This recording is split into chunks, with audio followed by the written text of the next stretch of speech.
안녕하세요. 펀드매직입니다. 구독과 좋아요 부탁드립니다. 최근 미국 증시의 큰 폭의 하락장 속에서도 높은 방어력을 보여준 그런 TDF 그리고 디딤 펀드가 있다라고 하는데 정답은 이 화면에 있는데요. 말씀드려보도록 하겠습니다. 하락장에서 잘 버틴 펀드들에 대한 기사를 냈길래 너무 흥미로운 관점에서 좀 살짝 살펴봤습니다.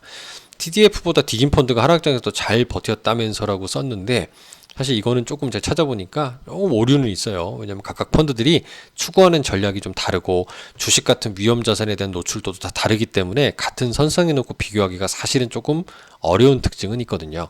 그래서 요 제목에 이제 혹해서 보시기보다는 어떤 펀드들이 최근 하락장에서 잘 방어력이 있었구나 정도만 체크하셔도 좋을 것 같아요.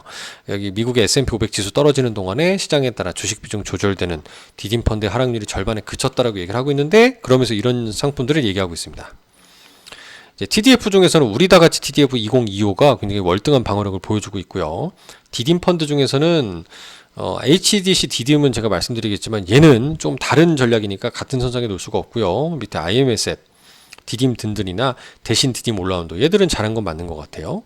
한번 살펴보도록 하겠습니다. 일단 TDF부터 살펴보면 최근 하락장에서 이거 올해 연초 이후의 성과인데, 파란색이 나스닥 100 지수, S&P 500 지수가 녹색인 반면에 우리다같이 TDF 2025의 경우는 주식 비중이 지금 한 40% 조금 안 되는 상황일 건데 굉장히 좋게 선방하고 있고 오히려 플러스를 기록을 하고 있다라는 부분입니다.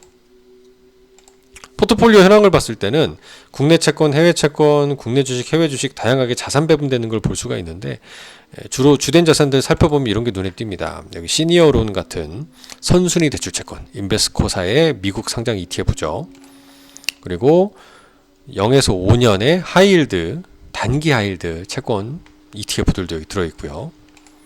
그 다음에 코스피 200 커버드 콜, 타이거 200 커버드 콜을 또 담고 있고, 그 다음에 여기 있는 것처럼 프리폴드라고 해서 우선주라는 것도 투자를 하고 있습니다. iShares 블랙락 자산운용의 브랜드죠. 슈퍼 디비던드 같은 미국의 고배당주 등도 들어가 있는 걸 볼 수가 있고, 나스닥 100 커버드 콜 글로벌 X사의 ETF도 투자를 하고 있고요. 그 다음에 S&P 500 엔화 노출과 같은 엔화가 강세가 돼도 수익을 낼 수 있는 그런 전략, S&P 500이 오르든 이런 수익의 재미있는 전략들도 담고 있습니다. 펀드의 성과도 참 좋다는 걸 볼 수 있는데 1년 기준으로 상위 24%, 최근 한 6개월, 3개월로는 뭐 상위 3%, 10%로 굉장히 좋은 성과를 내고 있고, 이 수익만 보시면 안 된다고 예전에 말씀드렸잖아요. 변동성, 표준 편차 위험도 잘 봐야 됩니다. 작을수록 되게 좋은 펀드죠. 최근 1년 기준으로 상위 3%라는 엄청난 좋은 성과를 보여주고 있습니다. 저도 지금 우리다같이 TDF를 들고 있지만 올해는 2025가 특히 좀 기대가 되는 시점이지 않을까라는 생각을 하고 있습니다. 우수한 수익률과 낮은 변동성을 보여준다. 자, 다음은 이제 디딤 얘기입니다. HDC 디딤을 제가 잠깐 말씀드렸는데 굉장히 성과 좋지 않습니까? 그래서 제가 얘는 거꾸로 이렇게 방어가 이렇게 좋지? 투자 설명서를 찾아봤어요. 위험도 일단 5등급으로 굉장히 낮고, 채권 혼합형이니까 일단은 그래도 채권이 50% 이내, 주식이 50% 이내 들어갈 수 있는 거 아닌가 라는 생각이 들었는데 써있죠. 투자 설명서를 읽어보시기 바랍니다라고요.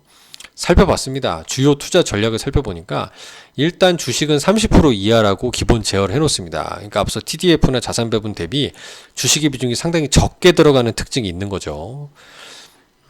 이 중에서도 시장 기회 판단 시에만 진입하여 주도주 단기 트레이딩 한다라고 돼 있으니까 얘는 주식 비중이 이보다 훨씬 적다라는 것을 여기서 힌트로 얻어볼 수가 있고, 공모주 투자해서 시장금리 알파 낸다는 얘기는 공모주 있을 때만 들어가서 팔고 나오는, 수익 실현하는, 수익을 쌓아가는 전략을 한다라는 거고, 또 비교지수의 코스피가 무려 15%밖에 추종이 안 돼요.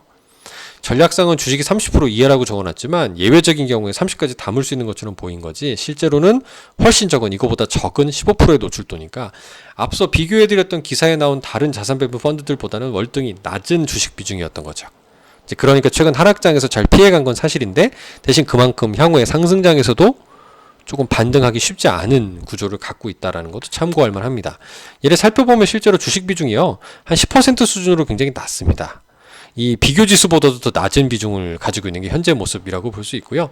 그래서 이 HDC 디딤이라는 상품이 그래도 흥미로워서 찾아보니까 시중에 출시되어 있는 공모주 그 혼합형 펀드와 좀 유사한 전략처럼 보였습니다. 채권 플러스 알파 수익을 추구한다라고 하고 있고요.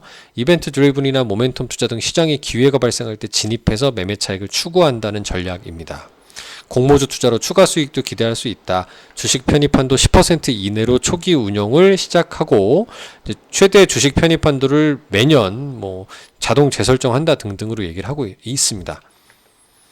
그래서 지금까지 말씀드린 부분은 시장의 변동성이 있을 때 당연히 주식 비중이 적은 게 방어력이 좋을 수밖에 없는데 조금 공정한 비교를 위해서는 TDF 중에서는 우리 다가치가 그 다음에 나머지 DDM의 경우에는 IMSET 같은 경우에 디딤 펀드 등이 좀 성과를 좋았던 거라고 좀 유사하게 비교를 해볼 수 있을 것 같고 그 외에도 HDC 운용의 이 디딤 펀드는 조금 다른 차별화된 채권 금리 플러스 알파의 전략으로 좀 살펴보셔도 좋지 않을까. 조금 더 안전한 거 찾는 분들께 좀 적합한 상품이다 말씀을 드려봅니다.